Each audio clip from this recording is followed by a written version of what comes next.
பீகார் சட்டமன்ற தேர்தலுக்கான முதற்கட்ட வாக்குப்பதிவு நிறைவடைந்திருக்கிறது. விவரங்களை வழங்குவதற்காக நேரலையில் செய்தியாளர் பிரபாகரன் இணைக்கிறார். பிரபாகரன், இப்போ பீகாரோட இந்த முதற்கட்ட தேர்தலில் தான் பல முக்கிய தலைவர்களோட தொகுதிகள் இடம்பெற்றிருக்கு.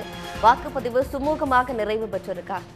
நிச்சயமாக பீகார் மாநிலத்தில் மொத்தமுள்ள 243 தொகுதிகளில் 121 தொகுதிகளுக்கான முதல்கட்ட வாக்குப்பதிவு தற்பொழுது மாலை 6 மணிக்கு நிறைவடைந்திருக்கின்றது.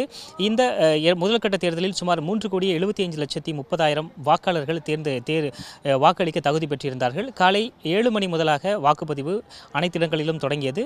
சில இடங்களில் பாதுகாப்பு காரணங்களுக்காக லக்கிசாராய் அந்த மாவட்டத்திற்கு உட்பட்ட பகுதியில் மட்டும் ஒரு 56 வாக்குச்சாவடி மையங்களில் மாலை 5 மணி வரை மட்டுமே வாக்கு செலுத்த நேரம் என்பது ஒதுக்கப்பட்டிருந்தது. பாதுகாப்பு காரணங்களுக்காக இந்த நேரம் என்பது குறைக்கப்பட்டதாக தேர்தல் ஆணையம் தெரிவித்திருந்தது. மற்றபடி அனைத்து பகுதிகளிலும் காலை விறுவிறுப்பாக முதல் 2 மணி நேரத்தில் அதிகபட்சமாக வாக்குகள் பதிவாகியிருந்தது. தொடர்ந்து மாலை நேரங்களில் இந்த வாக்குப்பதிவு என்பது சற்று சுணக்கம் காணப்பட்டது. மாலை 5 மணி நிலவரப்படி 60.13% வாக்குகள் என்பது பதிவாகியிருக்கின்றது சராசரியாக அனைத்து பகுதிகளிலும். அதே போல அதன் பின்பாக வரக்கூடியவர்களுக்கும் வரிசையில் நிறுத்தி அவர்களுக்கு டோக்கன் வழங்கி அவர்களுக்கு தேவையான நேரத்தை வழங்க வேண்டும் என்று தேர்தல் ஆணையம் ஏற்கனவே அறிவுறுத்தல்களை வழங்கியிருக்கின்றது. அதன்படி வரிசையில் நிற்பவர்களுக்கு தேவையான டோக்கன்கள் வழங்கி ஆங்காங்கே வாக்குப்பதிவு நடைபெற்று வருகிறது. இருப்பினும் பெரும்பாலான பகுதிகளில் மாலை 5 மணி அளவிலேயே இந்த சூரிய அஸ்தமனம் என்பது இருப்பதால், குளிர்காலம் என்பதால் விரைவிலேயே இருட்டி விடுவதால் பல இடங்களிலும் மக்கள் அதிக அளவில் மாலை நேரங்களில் நின்று வாக்களிக்கவில்லை என்ற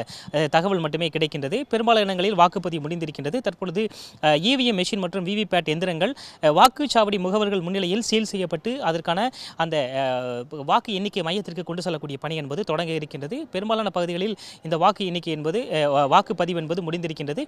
நீங்கள் குறிப்பிட்டது போலவே மிக முக்கியமாக இதில் முதலமைச்சர் வேட்பாளராக அறிவிக்கப்பட்டிருக்கக்கூடிய தேஜஸ்வி யாதவ், அதே போல பாஜகவுடைய துணை முதலமைச்சர் சாம்ராஜ் சௌத்ரி உள்ளிட்ட முக்கியமான தலைவர்கள் இந்த போட்டியிடக்கூடிய தொகுதி என்பதால் இந்த முதல்கட்ட தேர்தல் என்பது மிக முக்கியத்துவம் வாய்ந்ததாக பார்க்கப்பட்டது. இதில் வெற்றி பெறுவர்கள் மட்டுமே ஆட்சி அதிகாரத்தை தக்க வைக்க முடியும், ஆட்சி அதிகாரத்திற்கு வர முடியும் என்ற ஒரு சொல் இருந்ததால் இந்த தெற்கு கங்கை மற்றும் பீகாருடைய தெற்கு பகுதியில் அதிகமாக இருக்கக்கூடிய பகுதிகளில் இந்த தேர்தல் என்பது நடைபெற்றிருக்கின்றது.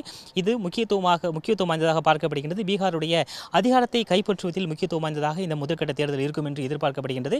பல இடங்களில் அமைதியாக தேர்தல் நடந்தாலும் லக்கிசராய் உள்ளிட்ட அந்த பகுதிகளில் மட்டும் இந்த பிற்பகல் பொழுதில் பாஜகவுடைய துணை முதலமைச்சர் நேரடியாக சென்ற பொழுது அவர் கார் மீது கற்கள் தாக்கி சிறிய ஒரு சம்பவம் என்பது ஏற்பட்டது. தொடர்ச்சியாக அந்த பகுதியில் மாவட்ட கண்காணிப்பாளர் தலைமையில் சிறப்பு புலனாய்வு குழு விசாரணை மேற்கொண்டு வருகின்றார்கள். மற்றபடி பெரிய அளவில் பாதிப்புகள் என்பது இதுவரை பதிவாகவில்லை. ஆங்காங்கே மத்திய ரிசர்வ் படை, அதே போல சிஐஎஸ்எஃப், மாநில போலீசார் என அனைவரும் அனைத்து வாக்குச்சாவடி மையங்களிலும் போதுமான பாதுகாப்பு இருக்கின்றதா என்பதை அவ்வப்போது வந்து நேரடியாக ஆய்வு செய்த வண்ணம் இருந்தார்கள். அனைத்து வாக்குச்சாவடி மையங்களுமே மத்திய ரிசர்வ் பாதுகாப்பு படையுடைய பாதுகாப்பில் தான் துப்பாக்கி ஏந்திய போலீசார் பாதுகாப்புக்கு நிறுத்தப்பட்டிருந்தார்கள். அனைத்து பகுதிகளிலுமே சிறப்பாக பெண்கள் அதிக அளவில் வருவதை ஊக்குவிக்கும் விதமாக பிங்க் பூத் என்பது ஏற்படுத்தப்பட்டிருந்தது.